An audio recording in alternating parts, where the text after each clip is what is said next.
Hello, everyone. Welcome to the Ear to the Ground YouTube channel. My name is Greg Jones. I'm one of the co-editors of the site. And this video is about the basics of music promotion. So you've done the hard part. You wrote a song.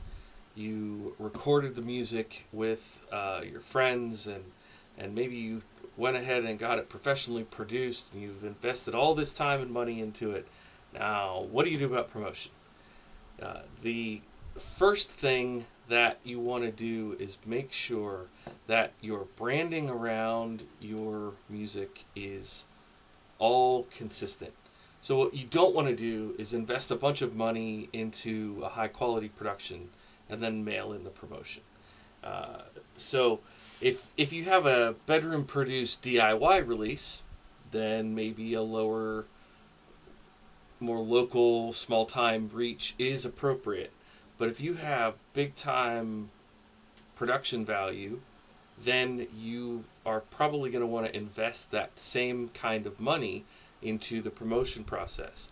Now, you can go one route and hire a PR firm, and they're going to charge a good bit of money to reach out to people who can get the music played on the radio, who can get it written about in blogs, put on playlists, that kind of thing. But you can also submit your music yourself through a lot of programs like things like SubmitHub, which many of you know we use. But even once you get to that stage, here are a few things that I want you to make sure that you do. Number one, make sure all of your links are working. Now that sounds silly, but you don't want to have any broken links. If you only have a link to, let's say, your Spotify, your SoundCloud, maybe your band's website or some socials, right? Those things should all be working. That is really key for music promotion, so that if you do happen to get somebody to click, that they follow through. Number two is make sure that you have images of yourself. Now I know some of us in the artsy space, we don't want to put our face out there front and center. I get it. Trust me, I do. But the reason that I say this is because people connect with faces. People connect with other humans far more than they're going to connect with an abstract idea. I know there are some genres that posting an enigmatic, artsy image might be fine, but what I'm talking about is images so that the media folks can utilize it when they decide, oh, I'm gonna write a little artist feature on this up and coming band. You want to have images there. And I know what you're thinking. Okay, this is another expense. Well, it doesn't really have to be.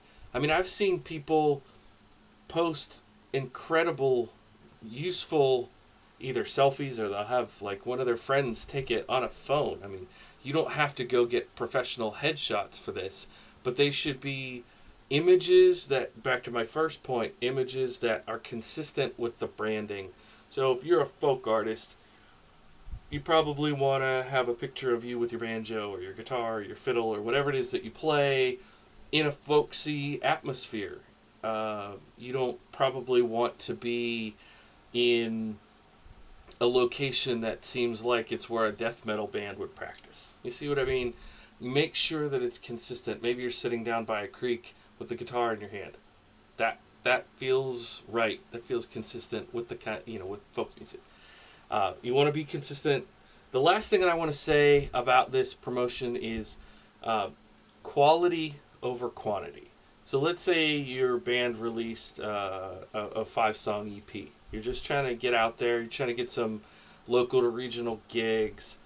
Instead of promoting the full EP and sending that out to everybody, what I would do is play the music for 20, 40, 50, 100 people, whatever, something like that, a reasonable crowd, and poll them somehow, have them send you a text or whatever. Find a way to poll the crowd and say which of these 5 songs is the one you like the best, the one that you think is the catchiest, the one that you want to tell your friends about.